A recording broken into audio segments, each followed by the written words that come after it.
Hey friends, okay, welcome to Thirsty Thursdays. This is the last Thursday of 2019. So I have been thinking about what am I going to talk about. I want to kind of sum up the year, what really hit me on the way from driving from San Antonio to the Big Dub Seat. And so I wanted to tell you something that really hit home. Kind of want to leave the last 2019 word to kind of help us for 2020. So I was driving down a Corpus from San Antonio and I was just flipping the channels, you know, looking for different songs and things of that sort. And all of a sudden this pastor was preaching. Now he's not really the type that kind of listen to. I'm not really sure what station it was on. And so I was like, nah, that's okay. So I flipped the channel again and then he was on the next channel. I thought, all right. I'll see what he has to say. So I started listening to him and there was something pretty profound that he said that really hit home. You see, he talked about how you have gifts and talents and we need to put it in the hands of Jesus. And even though this may seem common sense, that I think sometimes when we're in the world and we're dealing with, you know, wanting to be approved and wanting to be loved, wanting to be enough, wanting to be this and that sometimes we put our gifts and talents into people, into things, into anybody but Jesus. You see, when we do anything, God gives us these gifts and we're supposed to give them back unto him. Anything we do, we serve unto him. And though we know that up here, I think sometimes down here we don't know that and we don't do that so often. Sometimes it's like this self-check. So he was saying something, I was just kind of reflecting, but then he said something else to add to that. He said, we all have dirt. And when he started talking about dirt, I was like, I don't know about this, but he said something that I was just like, what? He said, the dirt that we have is basically all of our, you know how we have the good and then the bad and the ugly. That's our dirt, you know, pretty much, you know, all the insecurities, the flaws, all those things that we oftentimes, yes, we get to the point where we put our gifts and talents unto God and worship unto God, but we need to give him all of it, the good, the bad, and the ugly, and put it in his hands. And I think sometimes we try to overcompensate for our lack of, or lack thereof, of what we don't have, what we don't, are not able to do, anything that where we feel like we're not good enough, that we try to do things, all the dirt that we're trying to hide, and we try to overcompensate our gifts and talents in our own strength, and then we end up getting burnt out or stressed out or anything of that sort. So it really spoke volumes. And he says, you know, when you put both your talents and your dirt into the hands of Jesus, that it would return back unto you in a way that would serve Jesus Christ ultimately in a greater way.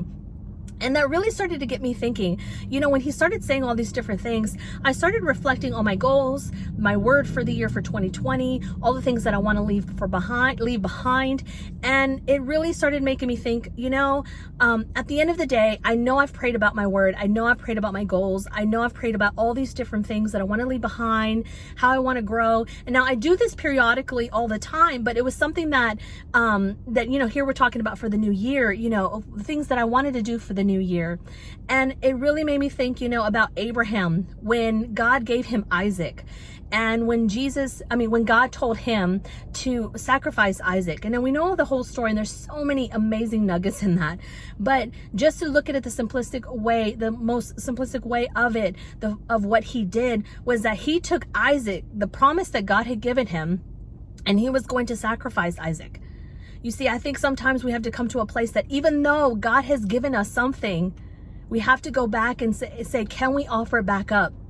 I think so many times when God gives us something, we hold on to it so tight, and God's like, hey, you're supposed to hold me tightly, not the thing that I gave you. And I think sometimes we do that. I know I do that. I mean, let's be transparent and real.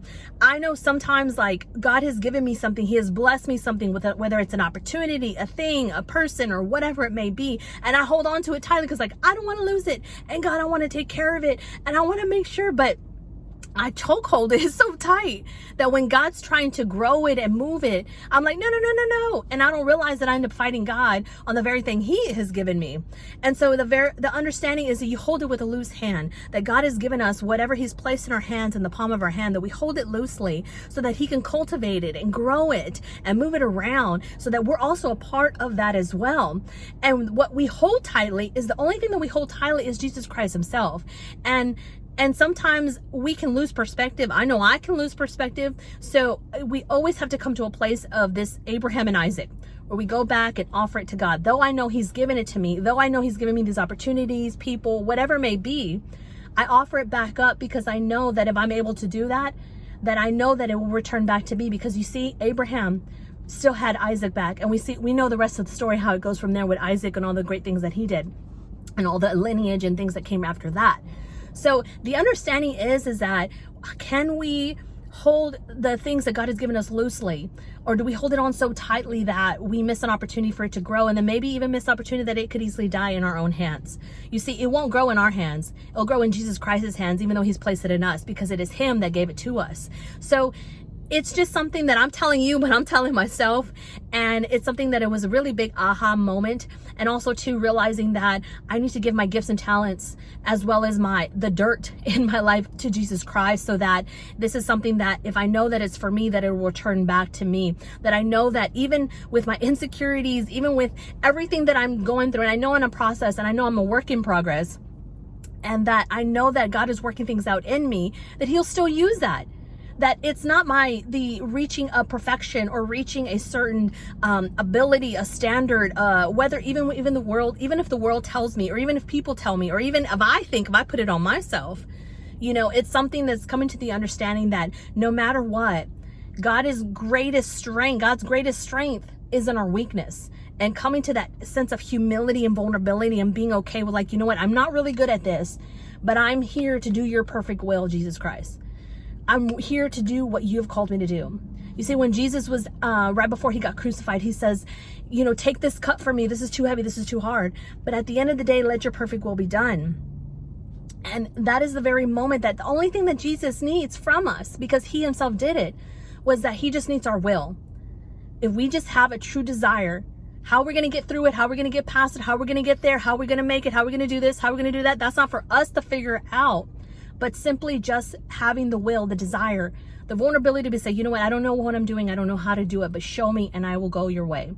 So as we reflect on 2019 and we move into 2020, let's remember that even though we set these goals, we've had these word and things of that sort, and things that we leave behind, that we're open for God to cultivate that we're open for God to change it or move it or maneuver it, or to be open to whatever he has, that we're not so set and so hardcore on that very goal, because that could be leading us into the direction that we should go, but not be the very thing that we're here to call to get. So at the end of the day, I love you guys. I'm praying for you. Pray for me. It's going to be an amazing 2020. Live out the rest of this 2019 to the best of your ability. Love everybody. Tell everybody you love them. Forgive them. Let it go. As Frozen said, let it go. All right, guys. I love you. You take care. Have a blessed and amazing holiday. I'll see you in 2020.